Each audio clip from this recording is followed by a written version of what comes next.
comes from Southern California. I come from New York City. And I'm a Hasidic Jew, so no nude beaches on my part. So just hope you don't mind, Alan. I'm about to talk to you from a practitioner's point of view. You just heard from a researcher in terms of social networks and how trust is imperative. Just quick show of hands. Who's a K through 2 teacher here? Okay. 3 to 5 teacher? 6 to 8? 9 through 12? Okay. Interesting. Now just notice, like in any classroom, so few people at the front.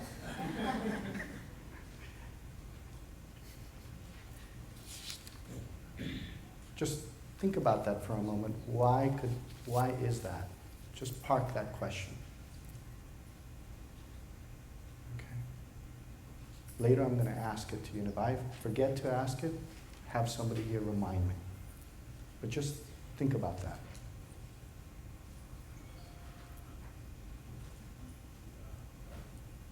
So we all know the study that was done in Congress in 1983 about nation at risk and what it said about our educational system. Just giving you a moment.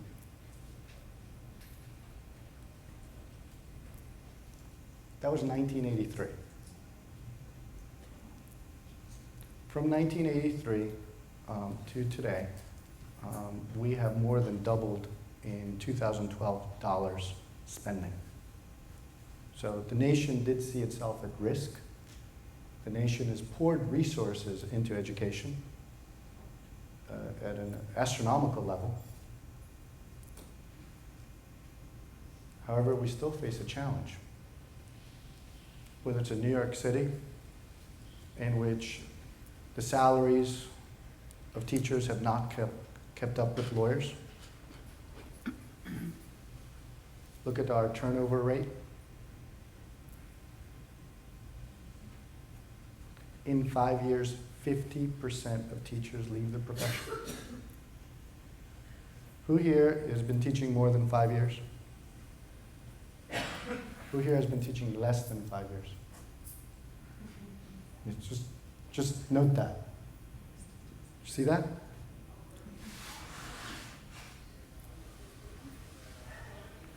This is what's the estimate in terms of the turnover cost. Now, what I'm going to share with you is what a lot of folk are aspiring to. We understand that we're in a knowledge-driven economy and that we need strong interpersonal skills. And our vision is to empower and inspire leaders who can innovate, who can collaborate. That's what New American does.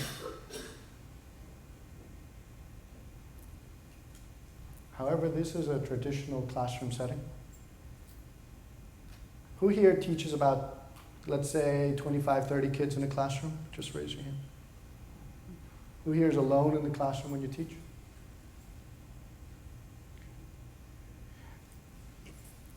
Just another question.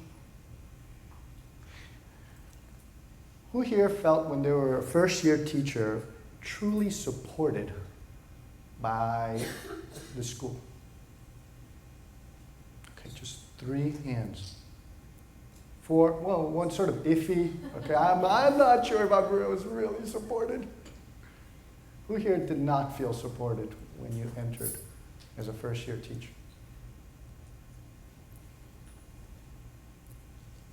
Okay. It's an overwhelming majority. Now, I could ask you why. I'm not going to. We all know I was a first-year teacher too. This was my experience as a first-year teacher. You're the new Spanish teacher, by the way. I was born in Santiago, Chile. So I was the Spanish teacher. And so I said, well, where are the books? Oh, they're somewhere upstairs in one of the closets.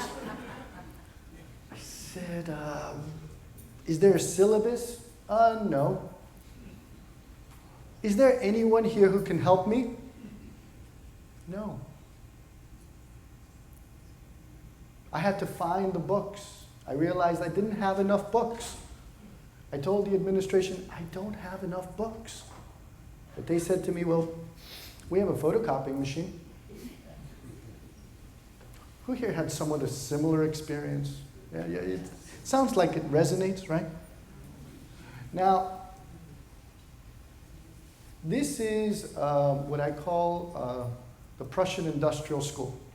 It's designed, I don't know, I'm not going to go through the whole history, but King Frederick the Great wanted to control large masses of people in Prussia. So what he did is he designed a school system with about 25, 30 kids in a classroom with the structure of principal and superintendent who reported to the Minister of Education. They did it through isolation and fear.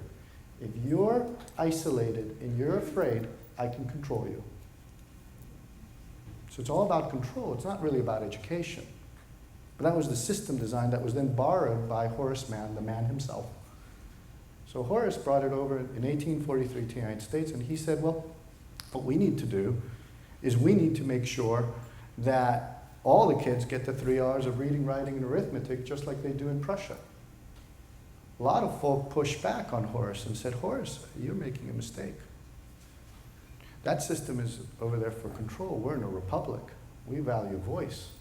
He said, well, we have a problem because unless you're rich, you don't get an education. The poor and the immigrant were getting nothing. At least in Prussia, everyone got an education. Horace Mann won the argument. We have the schools we got. But that's the design. They're not designed to collaborate. Okay, let's be honest. Who here has a joint collaborative time with a team-based environment in their schools? Okay, I see a few hands. Are they grade level teams? I see nods. Grade and subject? But did you notice that most of your colleagues still are not? So you can just see right now, right? Rich social network, right? Whereas everybody else is still isolated in their classrooms. Now, here's the problem. How much time does it take for you to get to know the kids in a class every September when you have a new batch of students? Just raise your hand if it takes you 1 day to figure out who all the students are, or closer to about a month. It's a month, right? It takes time. You need to get to, who is this kid? The kid is saying, who is this teacher? Right? And you're all trying to figure out who each other is. Why do you think that is? Why do you think every September you must have new kids? Anyone can answer that. Think back of King Frederick. What do you think his idea was? Keeps people from getting to know each other too well. They have relationships. Oh my gosh, that's dangerous. They could revolutionize against the king. You don't want that. You don't want a charismatic teacher leading a group of folk to revolt. End those relationships every September. Make sure you don't have long-lasting relationships. It's all about control.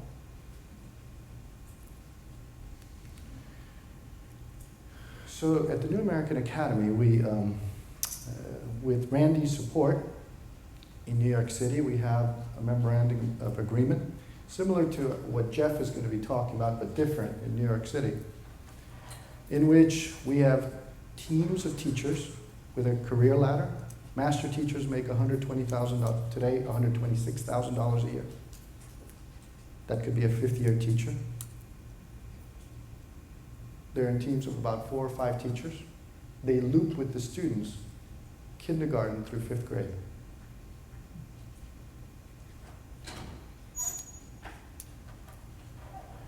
This design of teaching teams that loop.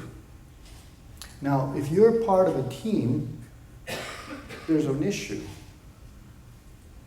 What's the issue? The issue is if you're part of a team, all of a sudden you've got to give feedback to each other, right? Now, there are 2 problems with feedback. People are loath to give feedback, because I might damage my friendship. People don't want to receive feedback because nobody wants to be known that, hey, people are critical of me. And so you need deep training in order for folk to understand that giving and receiving feedback is good. So guess who does the observations in our schools? Teachers. Guess who writes the observation? So if you are a team and you're observing me, I have to write my own observation because it's a reflection of my practice based on the feedback that my team gave me, which the team videos, by the way. Team videos your lesson. They go over the lesson together with you. So this way it's not he said, she said. Johnny was jumping out of his seat. You can see it in the video. And by the way, we all teach Johnny. So it's not some, like in Japanese lesson studies, you got somebody else who comes in and that person doesn't really know the kids. And so they're giving you advice on your lesson, but you're saying, yeah, that guy doesn't know my kids. The team knows your children. They have an hour and a half of collaborative time daily. Do you guys have an hour and a half collaborative time daily? An hour and 20? That's pretty good. It's close. Huh? Weekly, not daily. Who here has about an hour and a half daily?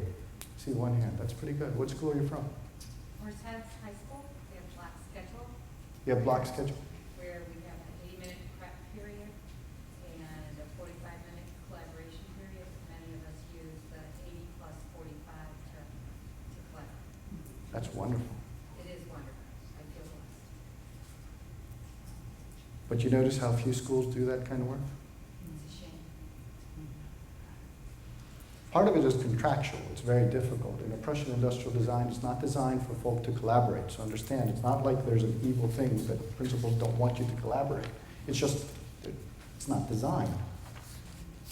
Right?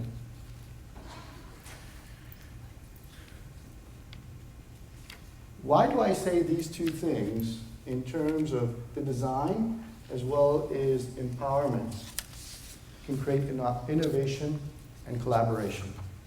Look, our 3 schools, I used to be the headmaster of one school, now we have 3 schools, thank God. Our 3 schools, they're all engaged in terms of this teamwork. In this teamwork, they have enormous autonomy. They can choose what curriculum they want to use as a team. The administrator doesn't say, oh, you need to use Ready Gen. No, you need to use Teachers College. For math, this is the curriculum we use. Now, each team gets to decide. Why? They articulate. I mean, next year it'll be the same group of teachers with the same students. They can decide whatever curriculum they want. Why do you think these things will lead to innovation and collaboration? Empowerment. You're empowering teachers to be the professional in the classroom they're designing. And so the teachers, the adults, are modeling for the kids. They're actually sort of saying, hey, just like we have relationships, which is something that, by the way, the kids don't have in many of the frontline schools. I call it frontline schools, inner city, urban, that's where I'm at. In these schools, kids come from foster care, from grandma, from aunt, right? 2-parent household is rare. So they don't see collaboration at home. So if they don't see collaboration at home, and then in a traditional school, they don't see collaboration because they got that single teacher, when the heck are those kids going to learn that lifelong skill that we value so much, that is so necessary to be married and stay married?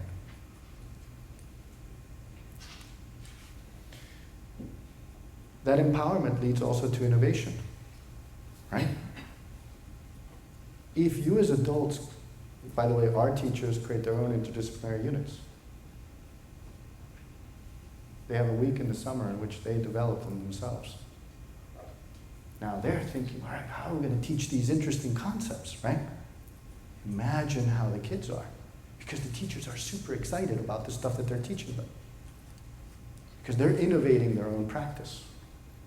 So we model both the relationship skills and the innovative skills. That's how, if we're going to teach it to the children, we need to model it ourselves.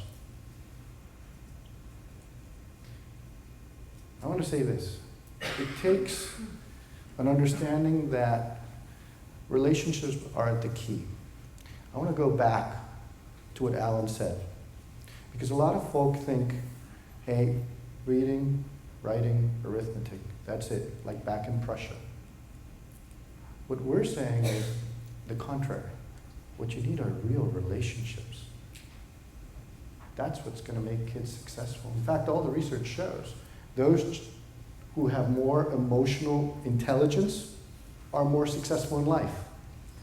Right? The less emotional intelligence, the less successful. So when do we teach that?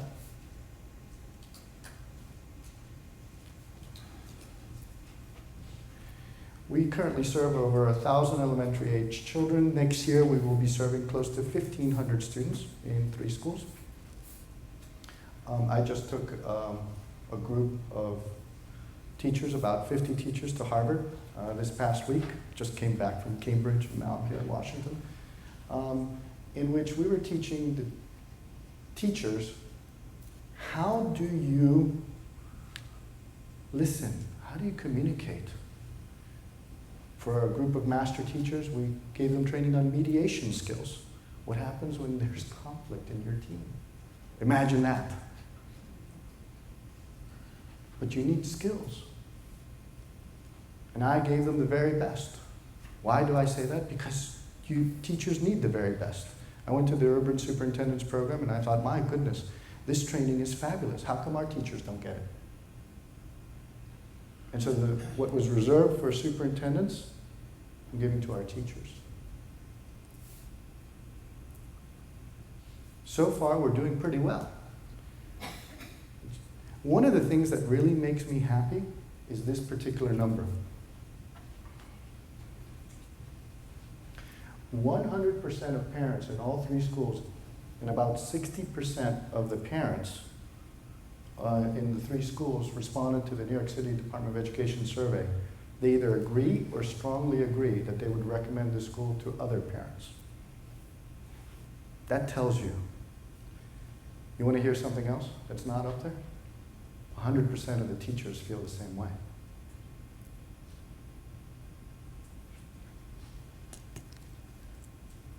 The learning is obvious. They're doing 1.5 to 2 years worth of growth in 1 year. I want to raise this question to you now. But before I raise that question, I asked you a question a little earlier on. Who remembers the question I asked you a little earlier on? Why are we not focusing on the front? Why do you think that is? We don't want to be singled out. Just like you were just now? Why else?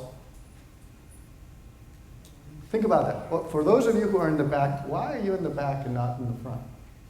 Because I came late or I would be. That's one reason. What's another reason? Afraid. Huh? Afraid we'd be singled out, like called on, not know the answer. That's really tough for people. Notice. Especially if you're a teacher too. You should know all the answers. They always say that to you. Now notice, that is a profound answer. Both of you basically said the same thing, but it's a profound answer.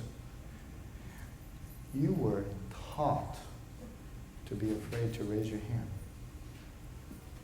Right? If you stand out, you might be foolish. It actually came from Prussia. These are system designs to keep you in line. How do we make sure that it's not that we're in system design land according to Prussia, but we actually empower folk so that folk are no longer afraid? So our students, like our adults, don't feel they need to be at the back. That they can feel comfortable being anywhere with each other. You see, as educational leaders and as educators, we need to think about that. How do we remove the fear in the classroom? It needs to be done at a systems level.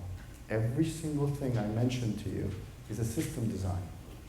It is designed in order for the adults to intellectually stimulate one another, to have emotional support, so that they in turn give that to the students. By the way, the school doesn't get a penny more than the other Department of Education schools. It's the same money. I pay them more. They have lower ratios with the same budget. The Office of Management and Budget of the Department of Education could not understand that. They ran through the numbers 1,000 times. They then had the City Office of Management and Budget look at it.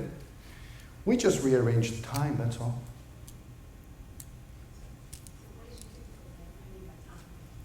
So what we did was the teachers collaborate from about 8 to 9:30 in the morning. The students come in at 8:30, they eat breakfast, and do exercise from 8:30 to 9:30. You got an hour and a half every day. So here's a question, and I want to pose it to you because we got 5 minutes left, and I want you all to be engaged in dialogue. So this is not going to be a silent activity. You had a silent activity about relationships. Now you're going to have a very active conversation about relationships. This is the question. On the one hand, we as a country espouse the belief that we need to raise standards, have greater accountability, and measure student achievement. On the other hand, we want our students to become critical and independent thinkers who are collaborative and innovative, right? That seems to be the divide. It doesn't even discuss relationships. That gap, which is where the national conversation is, they're not even talking about relationships. How should we frame what the national discussion should be? I'm going to share one more thing with you before you begin your dialogue. On your table, there should be one sheet that looks like this.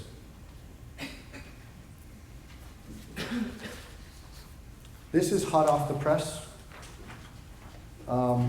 A team of master teachers and headmasters of our 3 schools created this rubric. It's a social emotional learning rubric.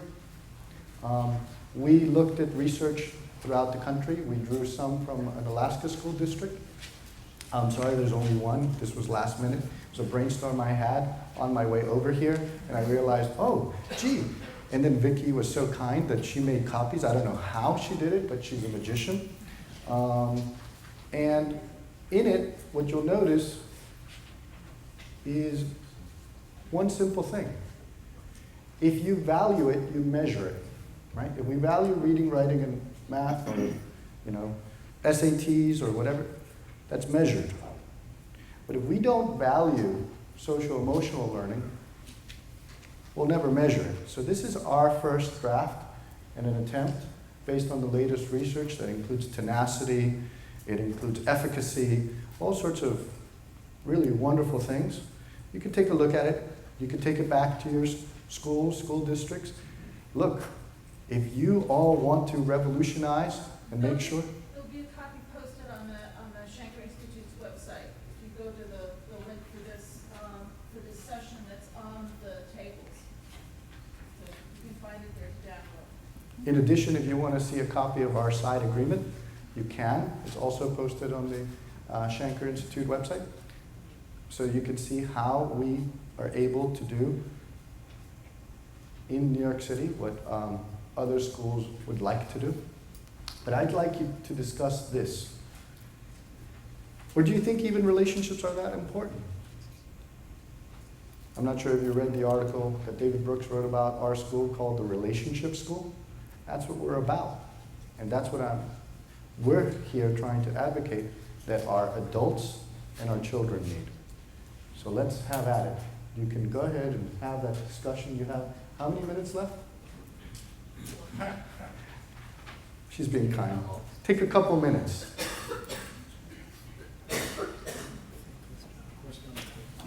Yeah, I know. Well, the national discussion we want to have is what's the relationship between to the state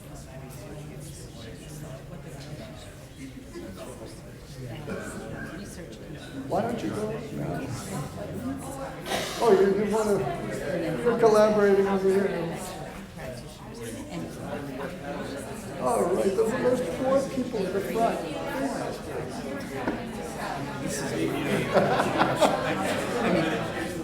Personally, I think now that one we've got, Thank God. I think the relationship between research and practice, That's exactly right.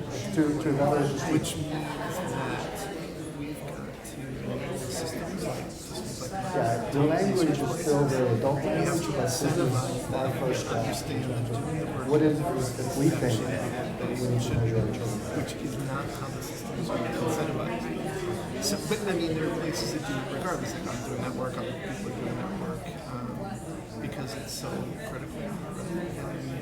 I came up with the Educational Research and Dissemination, which was translational research, actually putting practitioners on campuses and teaching practitioners. Yeah. Now, the other way is of course for researchers to learn. Right. But this was key because it was about research. So we actually had to go to and we were I was one of those people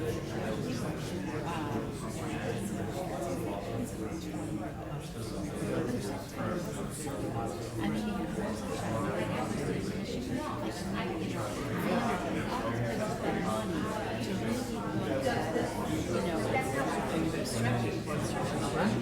and they value, our So if I could, and so it was a very I'm sorry to interrupt you in your wonderful conversation, but here's my question to you. Anyone here would like to share your thoughts at your table? Is anyone here comfortable enough to share what they're thinking? Yes, sir. just emotional. Teach that the collective results is the reward and not the individual result. Okay. That the reward, it can't be a regular grade because that could be counterproductive at the same time. But maybe a report, I was thinking of something like movie tickets or something innocuous like that. It doesn't bear the onus of a school grade, but to get that reward is dependent on collaboration in a group outcome as opposed to an individual outcome. That there's a dependency upon each other Okay. in order to get that reward. Okay. Anyone else?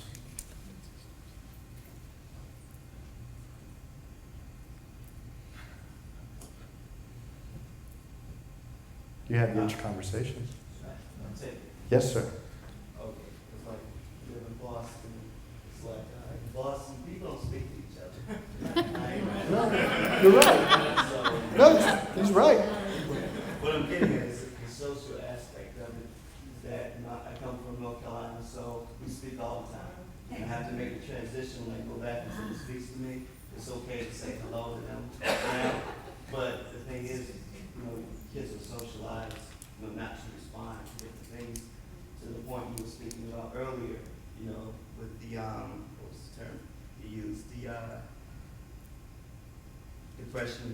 The Prussian industrial system. Industrial system, yes. And so therefore, you're socialized to respond and do certain things.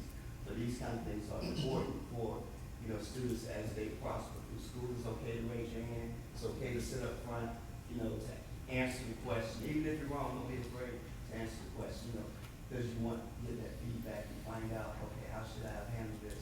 Or what should I have said? And not be afraid. That's right. Yes, sir. And last word. Oh, I was just thinking, the question, how do we frame the national discussion? That's a great question. But I was thinking about, what if you thought about the outcomes of the education system not as sort of directly outcomes of the education system, but more conditions of society. And I don't know what those would be, but made them the responsibility not just of the education system, but also of all the other institutions of society. And then people wouldn't be quite so quick to